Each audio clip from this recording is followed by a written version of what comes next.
ये बरसात का मौसम आई नो बहुत ही घिचमिच घिचमिच टाइप लगता है क्योंकि सारी तरफ कीचड़ और पानी हो जाता है, बट सीरियसली हाय कितना रोमांटिक सा मौसम हो जाता है ना। और इसी रोमांटिक मौसम का फायदा उठाते हुए हमारे जो निक है अपनापन दिखाने के लिए गजरे लेकर आए अपनी पल्लवी के लिए, लेकिन बीच में आ गई सोनाली।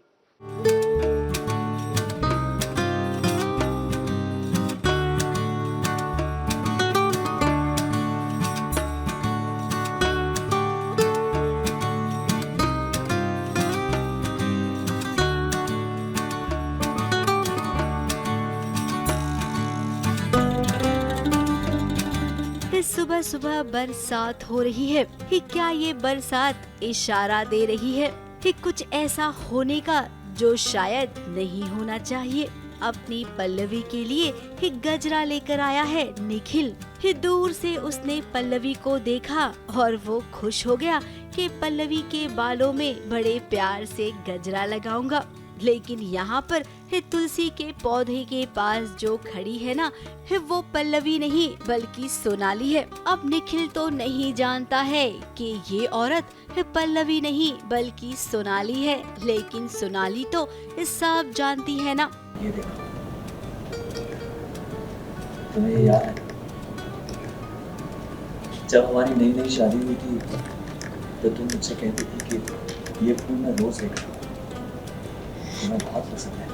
पल्लवी, अपना पल्लू हटाओ ना।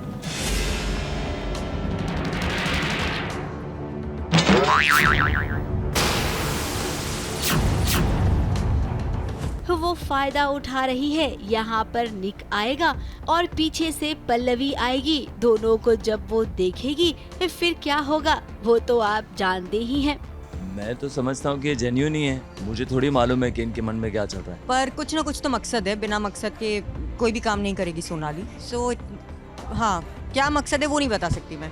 इस सोनाली जिसका रिश्ता कभी निक से था, जो उसकी जिंदगी से जा चुकी है, अब वो कोशिश कर रही है पल्लवी और निक के बीच आने की। लेकिन ऐसा होगा नहीं। कोशिश तो वैम्प हमेशा करती है, लेकिन हीरोइन के सामने उनकी वैम्प गिरी चलती कहाँ है।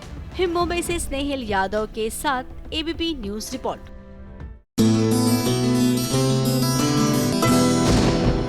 बनी चाव में बेचारी बनी हो गई है बीमार, और ऐसे में अगस्त्य ने डांट दिया युवान को कि भैया इनकी बिगड़ती हुई हालत की जिम्मेदारी तुम्हारी है। अब इस तिगड़ी में ये प्रेम कहानी का रूप लेकर कैसे आगे बढ़ेगी कहानी, दैट इज इंटरेस्टिंग टू सी।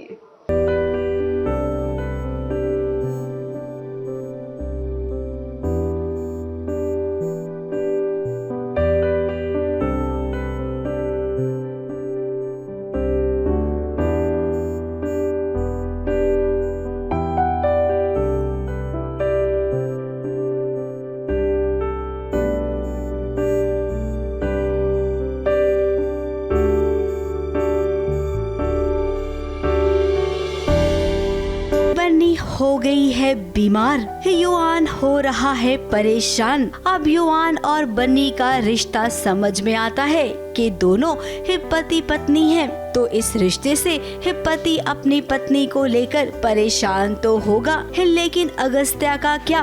वो क्यों परेशान हो रहा है इतना बन्नी के बीमार होने से? आखिर अगस्त्या इतना गुस्सा क्यों है कि युवान को बातें सुना रहा है? बन्नी तुम्हारे लिए क्या कुछ नहीं करती और तुम उसका इतना सा ध्यान नहीं रख पाती। आज अगर तुम्हारी बेवकूफी की वजह से बन्नी को कुछ हो जाता तो क्या करते? कितनी अच्छी है वो, बट तुम अपने आप को देखो। तुम्हें कोई आइडिया भी है कि तुम कितना लकी हो to just have her in your life? मैं तो बेहोश थी, मुझे कुछ नहीं पता उन लोग क्या बात कर रहे थे। उनके आपस का मामला है, मैं क्यों पढ़ूं? अगस्त्या का कहना है कि युवान बन्नी का ख्याल नहीं रख सकता है। बन्नी इतनी अच्छी है, सबके बारे में अच्छा सोचती है, इसके बावजूद युवान को उसकी कद्र नहीं है। You know what? तुम ना बन्नी को डिजर्व ही नहीं करते। I really wish तुम्हारी जगह मैं I really wish कि बन्नी मेरी लाइफ में होती है। I wish बन्नी मेरी होती क्योंकि मैं उसको वो सब कुछ देता जो वो डिजर्व करता है। मुझे ऐसा नहीं लगता। युवान बहुत प्यार करता है बन्नी से और बहुत ज़्यादा केयर करता है और उसका दिल बहुत साफ है, एक बच्चे की तरह। इनफैक्ट बहुत डिवाइन सा है। तो युवान का नज़रिया है जो पूरी दुनिया आसानी से नहीं समझ पाएगी, बट जहाँ तक बन्नी जानती है तो युवान उससे बहुत ज़्यादा प्यार करता है और सेल्फलेसली प्यार करता है, अनकंडीशनल। देखो, हालात और सिचुएशन एक चीज़ हो सकती है, लोगों के नज़रिए एक चीज़ हो सकती है, बट बन्नी और युवान के अंदर सिर्फ एक दूसरे के लिए प्रेम है, यहाँ ये मैं कह सकती हूँ। अगस्त्या की ये बात युवान के दिल में घर कर जाएगी। अब दिमाग से वो बच्चा है तो उसे ठेस भी पहुंचेगी, लेकिन इसमें सोचने वाली बात ये होगी कि बन्नी के लिए जब वो होश में आएगी कि आखिर युवान की दवाई खाने से उसे इस तरीके से असर क्यों हो गया। अरे भाई, जब वो सोचेगी तभी तो वो जासूसी भी करेगी। उसे पता चल जाएगा कि घर वाले युवान को ना कौन सी दवाई दे रहे हैं। इस दवाई को खाने से युवान के दिमाग पर ऐसा असर पड़ रहा है जिससे कि वो कभी बड़ा ही नहीं हो पाए। यानी कि सीरियल में अब वो हाई पॉइंट आ जाएगा। बन्नी को पता चलेगा कि युवान ठीक क्यों नहीं हो रहा है, फिर उसमें अगस्त्या भी तो उसका साथ देगा। मुंबई से प्रिया धवड़े के साथ एबीपी न्यूज रिपोर्ट।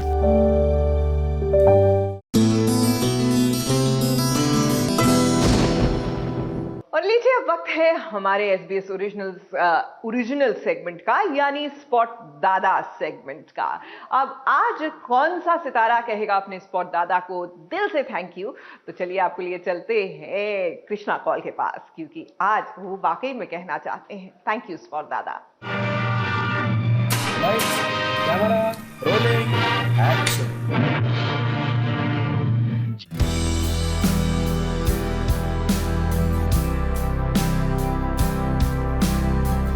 आज एक बहुत स्पेशल सेगमेंट है जो कि मेरे दिल के बहुत करीब है, और इस सेगमेंट में मैं आप सबको एक ऐसे इंसान से मिलाना चाहता हूँ, कुछ ऐसे लोगों से मिलाना चाहता हूँ जो लोग हमसे भी बहुत ज़्यादा मेहनत करते हैं। हमसे क्या, इनफैक्ट बहुत लोगों से बहुत ज़्यादा मेहनत करते हैं। सबको खुश रखना, सबकी चीज़ों का ख्याल रखना, वो सारी चीज़ें जो हैं वो हमारे स्पॉट दादा ही कर पाते हैं।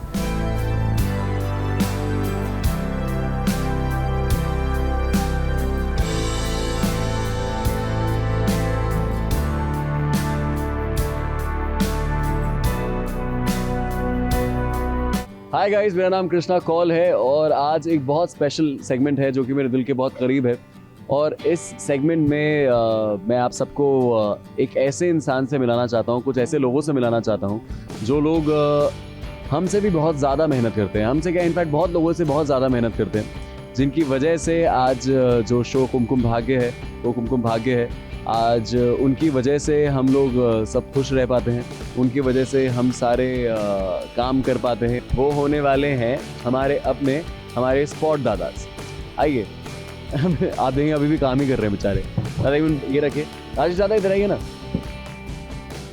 तो हमारी ज़िंदगी में, हमारे शो में हमारी बहुत बैकबोन जिसे कहते हैं, मतलब एक कुछ ऐसे लोग जो आपका ख्याल रखते हैं, आपको माँ और बाप की तरह ट्रीट करते हैं। क्योंकि हम अक्सर एज एन एक्टर बहुत ज़्यादा अपने में ही बिजी हो जाते हैं कि हमें सीन करना है, हमें लाइनें याद करनी है, हमें तैयार होना है। और इन सब के दौरान जो एक इंसान है जो हमेशा दूसरों के बारे में सोचते हैं, वो है हमारे स्पॉट दादा। हमारे स्पॉट दादा यहाँ पे दो लोग हैं, और यहाँ पे हैं अपने विनोद दादा। विनोद दादा नमस्ते, कैसे हैं आप? ठीक हैं, मस्त हैं। और दूसरे हैं हमारे राजेश दादा। सब मज़े में, सब अच्छा। हमारे कुमकुम भाग्य के दो बहुत ही मेन पिलर्स हैं ये लोग। विनोद दादा के बारे में जितना कहूँ कम है। विनोद दादा पिछले 3-4 साल से, जब से मैं कुमकुम भाग्य में आया हूँ, सबसे पहला जो नंबर मेरे फ़ोन में सेव हुआ था वो इनका ही हुआ था। क्योंकि इन्होंने मुझे पहले दिन बोला था कि आपको कुछ भी चाहिए होगा सर, कैसे भी चाहिए होगा, मैं ले आऊँगा। और ऐसे बहुत कम लोग होते हैं जिनके पास जाके आप ये कुछ भी मांग सकते हैं। तो वो मोस्टली लोग ऐसे करते हैं कि मना कर देते हैं कि ये नहीं हो पाएगा। पर विनोद दादा एक ऐसे इंसान हैं जो हमेशा हर चीज़ के लिए, चाहे मैं उनको बोलूँ चांद का टुकड़ा चाहिए मुझे, तो वो मना नहीं करेंगे। वो बोलेंगे चलिए ठीक है, मैं देखता हूँ, मैं कुछ करता हूँ, और कुछ ना कुछ करके कैसे ना कैसे वो ले आएंगे। तो विनोद दादा, आज का सेगमेंट जो है वो आपके लिए, राजेश दादा के लिए है। तो आप बताइए, आपको कैसा लगता है कुमकुम भाग्य में काम करके? आपके क्या एक्सपीरियंस है, क्या अच्छी चीज़ें याद हैं आपको, या आपको कैसा कुछ ऐसा जो आप ऑडियंस के साथ शेयर करना चाहते हैं या लोगों को बताना चाहते हैं? सर मैं क्या बोलूँ, सब तो मेरे लिए सब बहुत अच्छे हैं। आप भी, मुग्धा जी भी, और जो भी थे हमारे साथ में सब अच्छे लगे। सब अच्छे लगते हैं। राजेश दादा आपको कैसा लगता है? हाँ, जब आप थक नहीं जाते हैं बहुत सारा काम करके, जरूर भागा दौड़ी करते करते थक जाते हैं लेकिन बहुत अच्छा लगता है। पानी लाना है, इतना कुछ करना है, आपको थकावट नहीं होती? होती है लेकिन काम तो है, करना है काम ना। है, करना है, मजा आता है वो काम अच्छा करने लगता है, बहुत अच्छा में। लगता अच्छा लगता है। है। सबको साथ में काम करना बहुत अच्छा लगता है। काम पूजा है, कोई और दूजा नहीं है।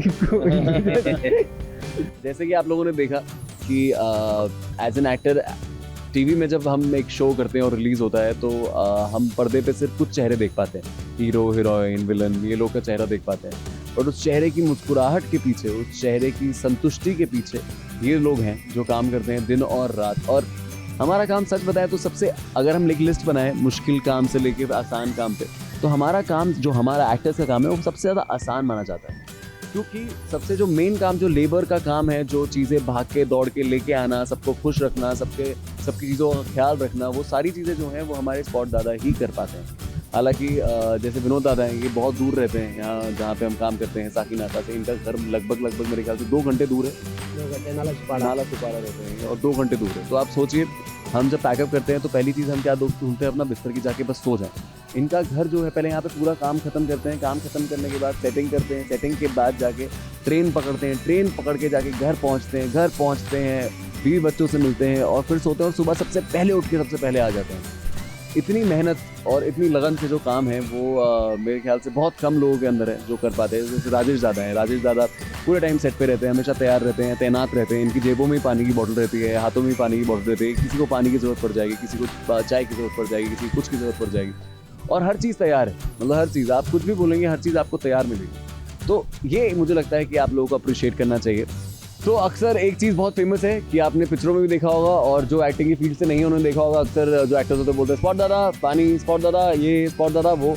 तो आज कुछ अलग होने वाला है, ठीक है। आज हम एक ऐसी चीज़ करने वाले हैं जो थोड़ा अलग होने वाला है। आप आज मुझे बोलने वाले हैं कि रणबीर जी पानी, रणबीर जी कोक। तो आज आप मुझसे कोक मांगेंगे। रणवीर सर, बोलिए सर डाइट कोक। एक सेकंड।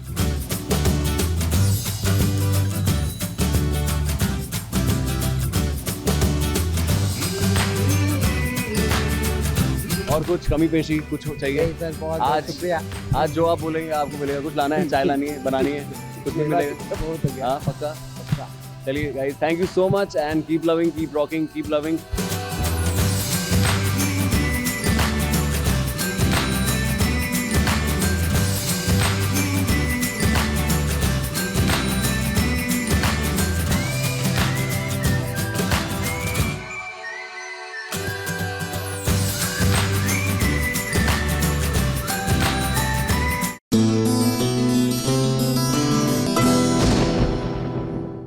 हो जाइए फटाफट से सवार हमारी फटाफट एक्सप्रेस पर। फिर फटाफट खबरों में आप सबका स्वागत है।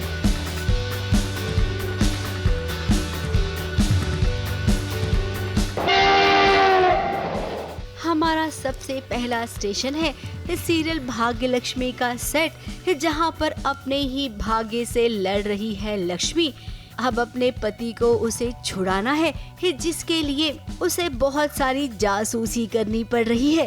होटल के खाने में जहर किसने मिलाया इसका पता उसे चल जाएगा, क्योंकि एक पेन ड्राइव हाथ लग गई है। लेकिन लक्ष्मी इतना ना खुश होने की जरूरत नहीं है। इस पेन ड्राइव में देखना आपको कोई सबूत नहीं मिलेगा। लगता है आप ये टीवी सीरियल्स देखती नहीं है, वहाँ पर तो अक्सर हमने ऐसा ही होते देखा है। होटल में सीसीटीवी भी होता है और ये बात की खबर अब आयुष और लक्ष्मी को हो गई है, तो वो लोग फुटेज निकालते हैं और पेन ड्राइव में डालते हैं। बट अभी इस पेन ड्राइव पे भी ट्विस्ट है यार, क्योंकि इट्स भाग्य लक्ष्मी, बिना ट्विस्ट के मजा कैसे आएगा? क्या ट्विस्ट है ये तो मुझे भी नहीं पता। फटाफट खबरों में हमारा अगला स्टेशन है आनंदी बा और एमिली का, जहां पर एमिली खुद अपने पति की दूसरी शादी करवा रही है। अब वो ऐसा क्यों कर रही है, उसके पीछे की भी एक वजह है।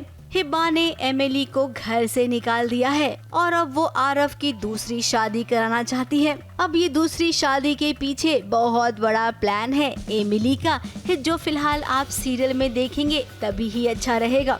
तो आनंदी बा ने एमिली को घर से निकाल दिया है एंड वो चाहती कि मैं किसी और हिंदुस्तानी लड़की से शादी कर लूँ। तो एमली का आइडिया है कि वील फाइंड अ गर्ल जिससे हम नकली शादी करेंगे एंड वो इतनी गंदी बहू बनेगी कि बा कन्विंस हो जाएगी कि एमली बेस्ट बहू है मेरे लिए, बेस्ट लड़की है मेरी। फटाफट खबरों में आज के लिए केवल इतना ही। हम कल फिर हाजिर होंगे कुछ नई फटाफट खबरों के साथ। ABP news report.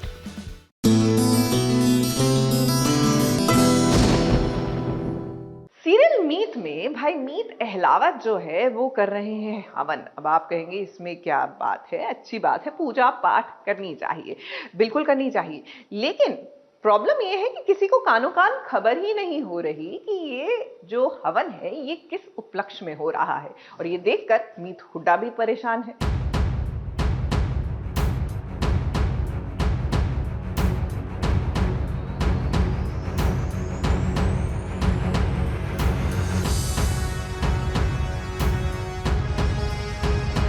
बता मुन्ने, किसके लिए पूजा कर रहा है तू? क्या कर रही, छोड़ो तुम।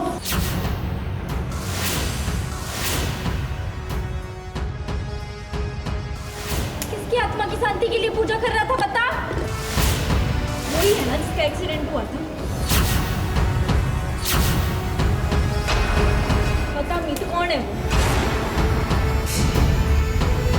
मीत बोल ना, जवाब क्यों ना दे रहा? मीत अलावत आज हवन क्यों करवा रहा है? आज तो कोई ऐसा मौका भी नहीं है, फिर मीत अलावत हवन क्यों करवा रहा है? यही सवाल मीत हुड्डा के मन में चल रहा है। आखिर वजह क्या है इस हवन की? मैं दीप की क्योंकि दीप का अनएक्सपेक्टेड देहांत हो जाता है और उसकी वजह से मैं पूजा करने आया हूँ और ये मेरी और बर्फी देवी की आपस की बात है। लेकिन मीत हुड्डा किसी ना किसी तरीके से, आपको पता है, वो तहकीकात करते हुए, सस्पिशियस होते हुए वहाँ तक पहुँच जाती है और इससे पहले कि वो देख ले कि किसकी पूजा हो रही है, शायद मीत को पता चल जाता है कि किसकी पूजा हो रही है, शायद मीत को नहीं पता चलता है उसके बाद मीत अलावत और मीत हुड्डा का कन्फ्रंटेशन होता है। अब जैसा कि हम सब सीरियल में देख रहे हैं कि इन दिनों मीत हुड्डा ना एक बात का पता लगाना चाहती है कि आखिर मीत ने नीलम से शादी क्यों की। ये कौन सा ऐसा राज है जो मीत अलावत छिपा रहा है और उस पर अब ये हवन। हाँ, ये तो मतलब ओके, जब पति ने शादी की थी दूसरी, तब से नहीं समझ आ रहा कि उसने शादी क्यों की, क्योंकि प्यार तो बहुत करता है वो, लेकिन शादी कर ली तो उसके पीछे का जो बहुत बड़ा रीज़न है उसके कहीं ना कहीं काफ़ी करीब पहुंच गई हूँ मैं। अब मीत अलावत ये हवन करवा रहा है दीप की आत्मा की शांति के लिए। दीप अब इस दुनिया में नहीं है, ये बात किसी को नहीं पता है, लेकिन अब मीत को पता चल जाएगा कि दीप जिंदा नहीं है। दीप को लेकर ही बर्फी देवी मीत अलावत को ब्लैकमेल कर रही है। पर दीप की मौत एक ऐसी बात है जो मेरे दिमाग में दूर दूर तक आती भी नहीं है कि कैसे, मतलब आप नहीं सोचते हो अपने लोगों के बारे में ऐसा, तो कहीं ना कहीं मेरे दूर दूर तक दिमाग में नहीं आ रहा। बस इतना समझ आ रहा है ओके कुछ तो है जो ये झूठ बोल रहा है, छुपा रहा है, क्या है कैसे है वो सब जानना है, वही पता करना है। जब एक एक कर सारे सवालों का जवाब मिल जाएगा ना, तब मीत हुड्डा मीत अलावत के सामने खड़ी होगी। फिलहाल पर्दे के पीछे की अगर बात करें ना, तो मीत अलावत और मीत हुड्डा इन दोनों को एक प्यारा सा बेबी मिल गया है जिसके साथ ये खूब खेलते हैं। इनका समय कैसे बीत जाता है सेट पर ये इन्हें पता ही नहीं चलता है। छोटा बच्चा अगर सेट पर होना तो सबका स्ट्रेस वैसे ही कम हो जाता है। जहाँ बच्चा कोई भी रो रो के परेशान कर दे पर वो एकदम शांति से बैठी रहती है एंड वो सारे सीन्स में रिएक्ट करती है और जो डायलॉग बोलता है उसको देख, इतनी छोटी सी बच्ची है वो, उसके बाद भी शी रिएक्ट सो मच। तो इसके साथ उतनी डिफ़िकल्टी नहीं होती है। वो जैसे अभी हमने मुर्गी को बता दिया कि अभी रुक जाओ, अभी नहीं रोना है, तो मुर्गी तुरंत चुप हो गई है। अब मुर्गी सीधा इस इंटरव्यू के बाद रोएगी। हाँ, इसके बाद मुर्गी कंट्रोल में भी, मुर्गी नहीं रोना है। देख रहे हैं आप।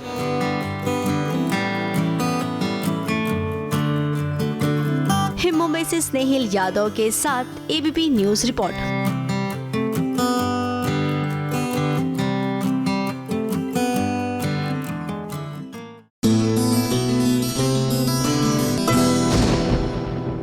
ये जो आपको लगता है ना कई बार कि ऊपर बैठा भगवान आप पर बिल्कुल कंसंट्रेट नहीं कर रहा, ऐसा होता नहीं है। जी हाँ, वो जब किसी की कहानी लिखता है ना बड़ा सोच समझ के लिखता है। ये जिसे आप संजोग कहते हैं, ये उसी का खेल है। अब सीरियल संजोग को ही ले लीजिए। यहाँ पर नन्ही सी ये बिटिया पहुंच गई है अपनी माँ के घर।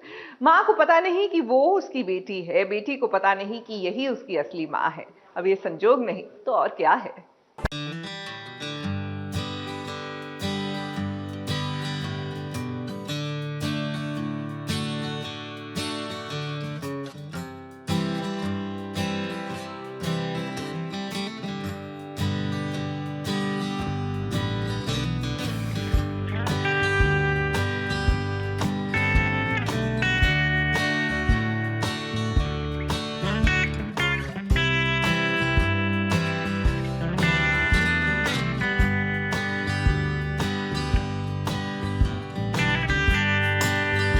एक माँ जिसने अपनी बेटी को पैदा किया है, उससे मिलना आज एक संजोग ही तो है अमृता के लिए।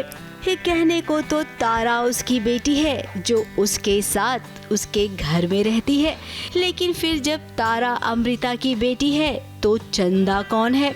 ये चंदा भी किसी और की नहीं है बल्कि अमृता की बेटी है और संजोग से वो भी अब इसी घर में आ गई है। बिल्कुल अमृता है ना, और अमृता का जो कनेक्शन दिखाया माता रानी के साथ वो बहुत स्ट्रॉन्ग बिलीवर है, तो माता रानी ही उसके रास्ते खोल रहे हैं। उनकी दोस्ती से मुझे बहुत खुशी है क्योंकि उनकी दोस्ती होगी तभी तो गौरी को इस घर में रहने का मौका मिलेगा और फिर गौरी इस घर पे कब्जा करेगी या रहेगी या जो भी करेगी, तो इस दोस्ती से गौरी को कोई दिक्कत नहीं है, दिक्कत किसी और को है। लेकिन चंदा को तो ये लगता है कि उसकी माँ गौरी है। ये सीरियल अभी अभी शुरू हुआ है, इसीलिए थोड़ा सा एक कंफ्यूजन तो आप सबको होगा कि आखिर इस कहानी में चल क्या रहा है। तारा और चंदा ये दोनों बहनें हैं, दो माएँ हैं, अमृता और गौरी। फिर इन माओं को कौन सी बेटी मिलेगी? एज अमृता तो मैं यही चाहूँगी कि मेरी जो बेटी है चंदा वो इसी घर में हमेशा के लिए रुक जाए। तो मैं यही प्रे कर रही हूँ कि मेरी दोनों बेटियाँ तारा और चंदा हमेशा मेरे पास रहें। गौरी पूजा चल रही है नहीं, जोक सपाट।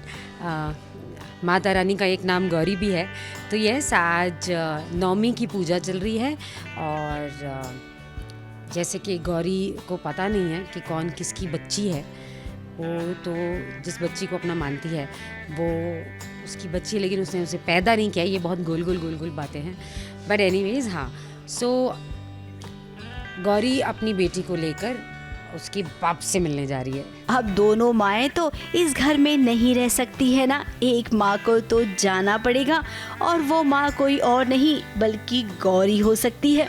अब गौरी का पेशा है चोरी करना, तो यहाँ पर है पुलिस वालों के डर से वो रह रही हैं। देखो गौरी के सपने बहुत बड़े बड़े हैं, वो झुपड़ी से तो डेफिनेटली निकलना चाहती है एक चोर।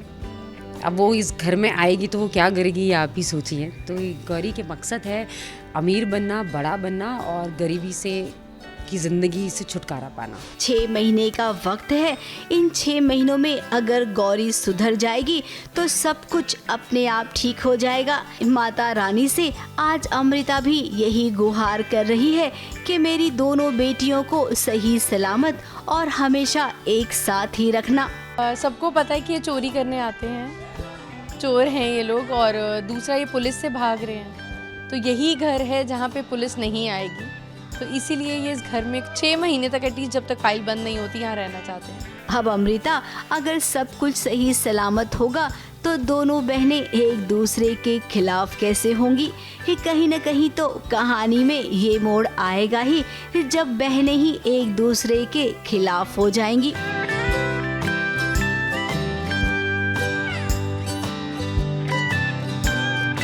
मुंबई से प्रिया धवड़े के साथ एबीपी न्यूज रिपोर्ट।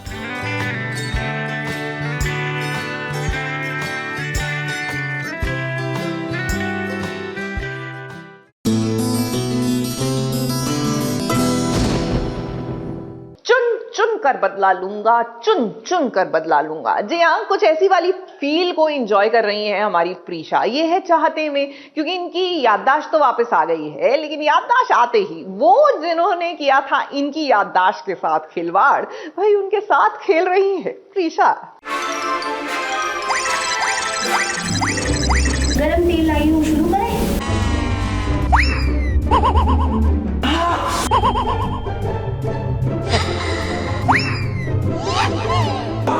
और नहीं, बहुत दर्द हो रहा है, बिल्कुल बर्दाश्त नहीं हो रहा। आहिस्ता तोड़ना है क्या?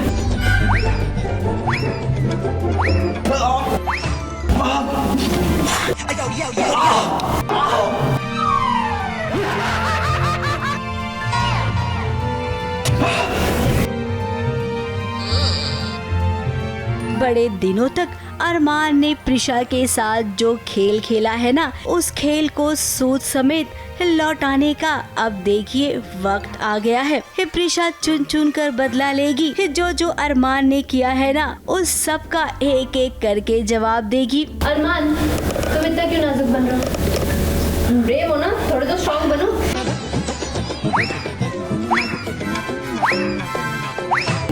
क्या करें? तोड़ोगी पैर को?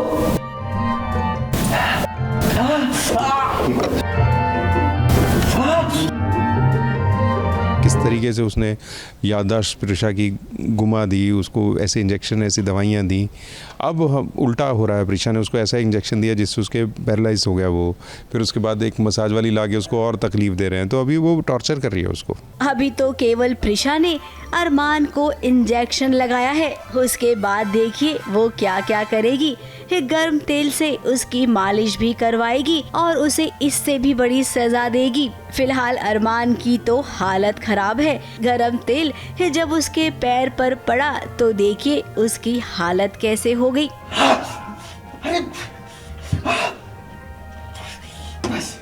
अब चाचा जी को लगता है कि ऐसा करने से अरमान ठीक हो जाएगा, इसीलिए चाचा जी भी अरमान से कह रही हैं कि चुपचाप से अपना इलाज करवाओ। बिल्कुल सही कह रहे हैं, तो दर्द होने का मतलब है जान वापस आ रही, थोड़ा तो बर्दाश्त करना पड़ेगा ना अरमान। ये ठीक होने की निशानी है, आप और गर्म डालिए। बस बस चला दो, अपने तेल पड़वा के देखो, पता चलेगा। और ऊपर से बोल रहे हो और डालो। जैसा कि आप सबने देखा है कि कितना सताया है अरमान ने प्रीशा को, अरमान अपने रुद्र को, तो अब थोड़ा मौका मिला है हम लोगों को भी बदला लेने का, तो बस वही सब कुछ कर रहे हैं। प्रीशा और रुद्र मिलकर अब बहुत बड़ा खेल खेलने वाले हैं और इस खेल में अरमान की हालत क्या होगी ना, वो बस आप देखते जाइए। अभी तो ये कहानी शुरू हुई है। मुंबई से कैमरामैन सुजीत मिश्रा के साथ एबीपी न्यूज रिपोर्ट।